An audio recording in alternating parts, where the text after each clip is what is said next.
Hi hello നമസ്കാരം. വീണ്ടും രേണു സുധി എന്ന വിഷയം. അപ്പൊ ഇനിയിപ്പോ ഇത് എടുക്കണ്ടെന്ന് തന്നെ വിചാരിച്ചതാ. പക്ഷെ എന്തോ ചെയ്യാനാ, ഫോൺ തുറന്നു കഴിഞ്ഞാൽ വിഷയങ്ങൾ ഇങ്ങനെ വന്നുകൊണ്ടിരിക്കുകയല്ലേ. എന്ത് ചെയ്യും? രേണു ചേച്ചി ഇപ്പൊ ഫുൾ ടൈം എയറിലാണല്ലോ.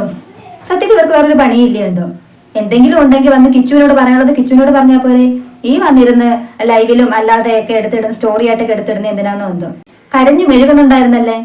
ആത്മഹത്യയുടെ വക്കിലാണ്, ഇപ്പം ചാവും ഞാനെന്ന് പറഞ്ഞ് കരഞ്ഞു മെഴുകുന്നുണ്ടായിരുന്നു. അവര് കരഞ്ഞു മെഴുകിയതിനു ശേഷം ഇപ്പൊ ഇട്ടേക്കുന്ന ഒരു ഇത് കണ്ടോ. അതായത് ആത്മഹത്യ ചെയ്യാൻ പോകുന്ന അത്രയും സങ്കടത്തോടിരിക്കുന്ന ഒരു സ്ത്രീ ഇട്ട വീഡിയോ ആയിപ്പോയി കിടക്കുന്നത്.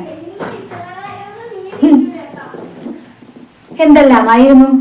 രേണു ചേച്ചി ഇപ്പൊ ചാവും, രേണു ചേച്ചിക്ക് സങ്കടം സഹിക്കുന്നില്ല, രേണുവിനെ സപ്പോർട്ട് ചെയ്യുന്ന കുറെ പേര് പറഞ്ഞതാ കരച്ചിൽ കരച്ചിൽ കരച്ചിൽ. ഈ വന്നിരുന്ന കണ്ടവരെ തെറി പറയുന്ന സമയത്ത് ലൈവിൽ വന്നിരുന്ന ഒരു സ്ത്രീയെ കുറിച്ച് പറയുന്നുണ്ടായിരുന്നു. അവര് നല്ലതോ ചീത്തയോ വാട്ട് എവർ ഇറ്റ് ഈസ്, അത് പറയാതെ അവരുടെ മകൻ ഒരു വീഡിയോ ചെയ്തല്ലേ, ആ പ്രശ്നങ്ങളിലേക്ക് കിടക്ക്. പബ്ലിക്കായിട്ട് ഒന്നും പറയണ്ട, പബ്ലിക്കായിട്ട് വീഡിയോയിലൊന്നും പറയണ്ട. അവനോട് ചോദിക്കാല്ലേ, അവനോട് നേരിട്ട് ചോദിച്ച് അതിന്റെ പ്രശ്നങ്ങൾക്ക് ഒരു പരിഹാരം കാണ്. അവന്റെ മനസ്സറിയേ. ഇത് വന്ന് അവരെന്തോ പറഞ്ഞു, ഇവര് തന്നെ ഇങ്ങനെ പറഞ്ഞു, നീ എന്തിനാടി അങ്ങനെ പറഞ്ഞത്, ഇനി നീ അങ്ങനെ പറയരുത്, ഇന്ന് ഞാൻ ശരിയാക്കും.